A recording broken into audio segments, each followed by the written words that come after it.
It'll be 1 to go this time by. Coming to the green, buddy. Coming to the green. Let's go get him. Go, go, go. Go, go, go, go.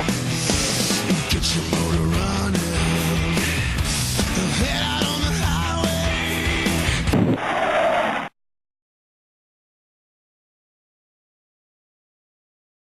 I like concrete racing. I really do. I enjoy here. I always enjoyed Nashville. I think Nashville's a great track. You know, most of our concrete tracks like here in Bristol, you know, are this high banked, all this stuff. But then you got Nashville that's kind of a little bit flatter, and I've always enjoyed that as well.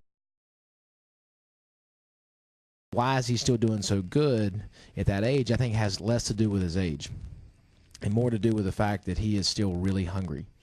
If he had won 4 championships, would he still be able to do it at 50? Because I think desire has more to do with it than an age, and he is still real hungry. And what he has is a huge advantage over any of us is he has just as much desire, but he has a lot more experience. And I think experience in these cars go a long way. But I think it's just, you know, everyone picks up the intensity late in the races, and I think if you don't have that type of mentality to just kind of go for it, then you'll just lose a ton of spots. And I felt like we had a car that was capable of maybe contending for a win. You know, if not, we were going to be right up there up front, you know, like we were most of the day. So you hate to see that slip away at the end. So that's why you see the kind of aggression that you do at the end of the races, especially, you know, on my part. Really excited about coming back to Dover. This is, you know, one of the racetracks that I look for on the schedule. We run very good here. The spring race, I look back at that when we were leading, you know, 5 to go and got passed by the 48-14. Finished third, but you know, we're running good here this weekend. Didn't come off the truck very good with this new tire. Took us a little bit to get up to speed, and pretty happy with the way the car's driving now. I always liked Dover. It's a really fast racetrack. You know, concrete. We got a new tire this weekend, so take a little bit to get used to it. But it looks like it's laying rubber really nice, so that's a good thing. And the wear looks pretty good. So you know, we're not real thrilled with the way we came out of New Hampshire, but still got 9 to go, and I feel like nine good tracks for us. I've never won a Sprint Cup before, so to me it's like never winning a championship. You know, the 4 that we have won are something we're very proud of, but it's under the old format, and so, you know, I feel like we're as hungry as we've ever been to win this championship. From a technology standpoint, we look at, was it last year? We got off to such a slow start and had to come back. We've had a lot of things thrown at us, and we've done a very good job of figuring out how to be consistent. You know, from not having mechanicals, which is important. You know, our guys do a very good job of putting these cars together. Nothing falls off, and if something breaks, it's a fluke deal with a mechanical issue or a part or component that ends up breaking. So it's just being buttoned up, you know, from top to bottom. When something goes wrong, you then realize how fast you are going, how much ground you're covering, and you're in the wreck. You can't have a lazy spin and miss something. You're going to hit a wall or get hit by a car. So you come here, it's almost like Bristol in a sense, to where everything is heightened and it speeds up, and the way you drive the car is much more aggressive. So if you come in here thinking, well, I'm just going to be calm and have an easy weekend, guys are going to be blowing your doors off, and you've really got to stay focused and commit to really driving this track hard.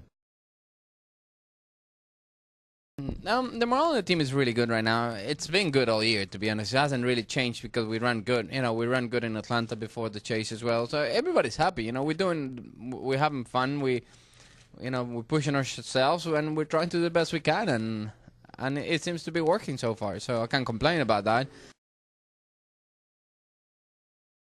I still think one of the keys that's very important to winning the championship in this chase format is to get off to a strong start. And so with this being the second race, it's obviously important to get out there and run strong and get those bonus points if you have a chance to do so, which is to lead a lap or to lead the most laps. And, of course, to get a nice solid finish, that's obviously the optimum goal. And so to be running well recently and to have a nice solid run like we did back here in June, we feel like our chances are great this weekend. Yeah, I think you go through the garage and ask if I've been known to play practical jokes on people. I think you're going to get a pretty unanimous yes. So that's something that you have to. I mean, it's what we do here every weekend for 3 days is a stressful situation. I mean, we're all trying to. There's 43 of us trying to win the race, and only one of us is going to do it. But you got to make it fun and you know, lighten up while we're doing it. So that's why we do that. It's a bad situation to have to visit them there because you realize they're there for serious injuries. But you know, that's some of the strongest group of people I've ever met, and it's like I said yesterday. I mean, if everybody in the nation could spend 30 minutes with one of those soldiers, whether they liked the war, disliked the war, agreed with it, disagreed with it, whatever the case, they would at least be supportive of the soldiers that are in this war, and you know, maybe it would change at least some of the things they say about it. But you know, these guys are the strongest. They are the strongest group of people I've ever met in my life. You know, all they want to do is get back to their troops, and you know, that's what they're focused on, is getting healthy and getting back over there. I think that brings a different element, you know, to what we're doing than it would be if it was, you know, all one age group. So, you know, you've got Joey Logano, who won right around his 19th birthday, somewhere close, and you got us on the other end of it. And so I think that diversity brings kids, you know, and excites kids that follow the sport, and we're working on the other end of it.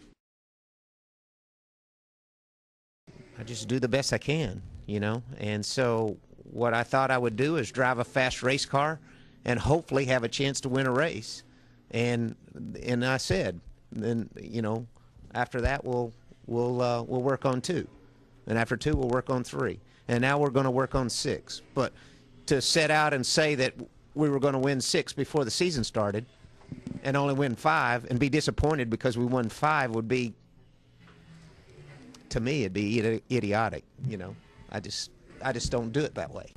This is NASCAR Newscast Weekend Preview Edition. Race number 2 of the chase for the Sprint Cup is on tap this weekend when the NASCAR Sprint Cup Series visits Dover International Speedway for the AAA 400. The 1-mile concrete oval has earned the nickname the Monster Mile over the years and provides one of the toughest challenges of the entire schedule. However, Mark Martin, who kicked off the chase with a win last week at New Hampshire Motor Speedway, is hoping to add to his fast start in the championship season at one of the tracks he enjoys most on the tour. Dover's one of my very favorite racetracks on the whole circuit. Really have been blessed with a lot of great race cars there. The cars seem to really run good there. 2004 Sprint Cup champion Kurt Busch kicked off his quest for a second title last week with a 6th-place finish in New Hampshire, and Busch is looking to come home with another solid run on Sunday at Dover, where he finished 5th when the series visited the track back in May. Yeah, it's definitely one of the most demanding on the drivers physically, and so you're wanting to stay as hydrated as you can, get your car set up as well as you can, because if you're working the wheel too hard, you'll be worn out by halfway. So Dover, we finished 5th there in June, had a solid shot at winning about lap 300 or so, and then Jimmie Johnson pulled away. So that's what we got to fix, is that last 100 laps of the race. Last year's AAA 400 winner Greg Biffle leads the drivers to watch Sunday at Dover based on NASCAR's Loop Data driver rating system. Biffle has compiled a 117 rating over the last 9 races held at Dover. Matt Kenseth is next on the list with a 113.9 rating, while Jimmie Johnson, a 4-time Dover winner, including his victory in the spring, has a 108.2 rating. With 1 race in the book, Martin leads the chase standings by 35 points over Johnson and Denny Hamlin, with Juan Pablo Montoya and Kurt Busch rounding out the top 5. This is NASCAR Newscast.